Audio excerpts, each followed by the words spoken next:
wasn't there. My mother wasn't there. I had all the hardships of life upon me. So getting high and partying were everything. Until 17 years ago, which was I was 34 years of age. I had a girlfriend. I had my daughter. I destroyed their life. I'm not going to share my whole testimony, just a cap of it. And I went out one night and I ripped off the wrong drug dealer, and he unloaded a 9mm at me from 10 feet away. And I heard this voice say, I took those bullets for you. Are you ready to live for me yet? Now, I share the testimony in the book, and the testimony has brought lots of atheists to Jesus. Lots. That book will bring atheists to Jesus, no joke. But it also equips in the supernatural, because when you get saved, you got to know what you got saved to. Like if I got saved just to come to church on Saturday night, it's cool because worship is amazing and I think it's great. But what about Monday through Friday? Right? I mean, what if we got saved? What did we get saved to? What did we get saved from? So I go into great detail what we got saved to. This is all about your identity. Who do you say you are? Who does God say you are?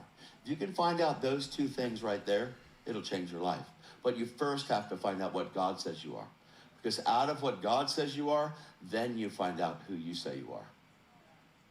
Does that make sense?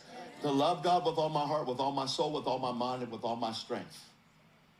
And to love my neighbor as myself. But how can I love my neighbor if I don't love me? And how can I love me if I don't know God's love?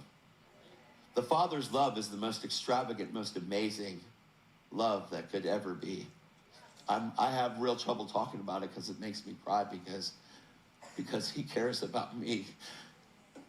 Like, he cared about me when I was lost. I mean, I was as twisted and whacked out as any man on the planet could ever be. As twisted and as whacked out, did horrible things. And God's love was still there. I just couldn't see it, and nobody came to tell me about it. Nobody said, hey, God has a plan for your life. Do you know how many people you walk by every day? Ooh, I'm going to lose it. Do you know how many people we walk by a day that are suicidal, that don't want their life anymore? Do you know how many kids you see in school that are just one moment away from taking their own life? You know, when you go to the mall and you see people just walking through and they're shopping and stuff, do you know how many of those people really don't have a reason to be alive? Life is set up against you. This life is not for you, it's against you. The enemy is wanting to take everybody out however he can, but the way that he accesses that thing is through your soul, your mind, will, and emotions. And he is trying to destroy us.